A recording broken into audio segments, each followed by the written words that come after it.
නමෝ බුද්දාය තෙරුවන් සරණයි. 6 වසර පළවෙනි පාඩම මිහිරක් ලැබේ දම් පාසල වෙත ඒමෙන්. ආදරණීය දුවේ පුතේ බැලූ බැල්මටම මේ පාඩම කවි පන්තියක් විතරයි කියලා බොහෝ අයට හිතේවි. ඒ නිසා දරුවන්ගේ ගායන කුසලතාවයේ පමණක් ගොඩනගන්නට සිතාවි. නමුත් මෙම පද්‍ය පන්තිය තුළින් දහම් පාසල් දරුවෙකු තුළ තිබෙන එසේම තව දුරටත් ඇති කරගත යුතු යහපත් ගතිගුණ පිළිබඳව දරුවන් දැනුවත් වීම බලාපොරොත්තු වෙනවා. ඒ වගේම දහම් පාසලක් කියන්නේ මොන වගේ තැනක්ද කියලා හඳුන්වා දීමත් සිදු කෙරෙනවා. නිදහනක් බඳුය බොදු දරු කැලනාමින්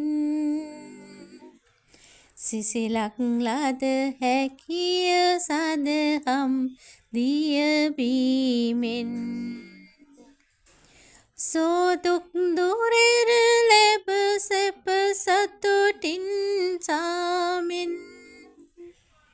මිහිරක් ලැබේ තම් පාසල වෙත ඒමෙන්. දහම් පාසල යනු බෞද්ධ දරුවන්ට සදහම් නැමැති සිසිල් දිය බොන්නට හැකි නිදානයකි. ශෝකය දුක නිවමින් සද්ධර්මෙහි මිහිරින් සැපයත් සතුටත් උදා වේ. තෙරුවන් ගුරු දෙගුරු වැඩිහිටියන් වඳින දුසිරිත් නිවතලා සුසිරිත් ගුණ වඩන පින්බර දේශයේ පින් සිතුවිලි පුරන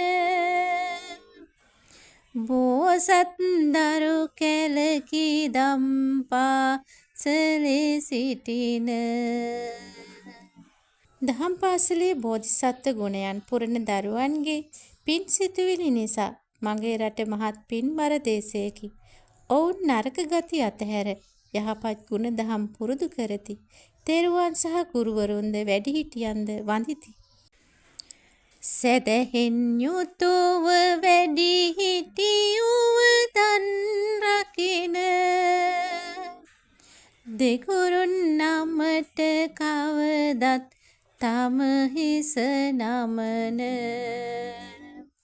සතියෙන් සතිය සිරි සදහම් රස විඳින දරුවන් නිසා හෙළදිව බැපලෙයි නිතින. සතියක් පාසා පැවැත්වෙන දහම් පාසලෙන් බුදු දහම ඉගෙන ගන්නා දරුවන් වැඩිහිටි අවවාද සිතේ පැහැදීමෙන්ම රකිති. මව්පියන් නිතැතින්ම ගරු කරති. මේ දරුවෝ නිසා හෙළදීපේ සැමදා බැබලෙයි. එක මවකගේ දරු පිරිසක් ලෙස හිතන නික ගුණ දම්වලින් සිය දිවි සාරු කරන සුපිපුුණු වතෝ සුද්ද මල් පුකුරක් ලෙසින කටයුතු කරන පිරිසකි දෙලොවම දිනන. නොයෙකුත් යහපත් ගුණධර්ම තමන්ගේ ජීවිතවලට එකතු කර ගනිමින් මෙලොව පරලොව දෙකම දිනන එක මවකගේ දරුවන් මෙන් සමගව එකතු වී වැඩ කරන මේ දරුවෝ හොඳින් විකසිත වූ වතු සුද්ද මල් පොකුරක් වැනිය. දන්සිල් භාවනා දස පින්වල යෙදෙති සුතනන් ඇසුර ලැබ සත්ගුණ දම් රකිති නුවණින් යුතුව දෙහැමිව සිය දිවි ගෙවති සදහම් බෙලෙන් කවදත් සුවසෙත ලබති. සද්ධර්මය උගනිමින් දාන සීල භාවනා ආදී දස පුණ්‍ය ක්‍රියාවල යෙදෙන සත්පුරුෂයන් ඇසුරු කරමින් එම සත්පුරුෂ ගුණ රකින එම දරුවෝ නුවණින් ධාර්මිකව දිවි ගෙවති. පන්සිල් සූරෙක ඉසිකෝමන් බිඳලන්න සිත්මල් පුබුදුවා පින්කම් කරගන්න. තුන් කල් එක සිතින් සම්බුදු මඟ යන්න. පන්සල් බිමේ දම් පාසල වෙත එන්න.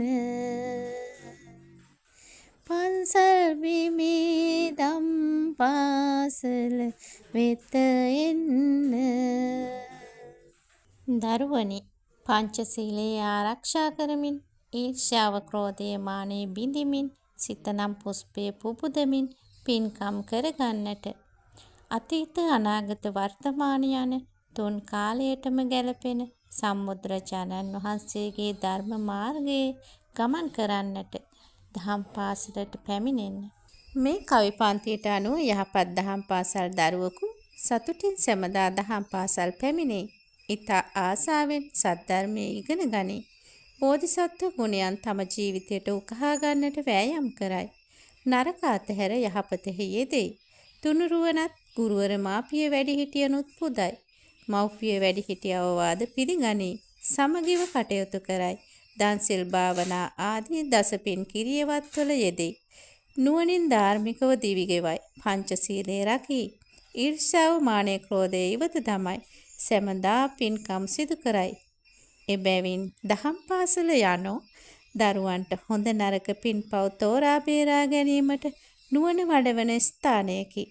සද්ධර්මයෙන් තම ජීවිතය පෝෂණය කරන තැනකි. මෙලොව දියුණුව සලසන තැනකි.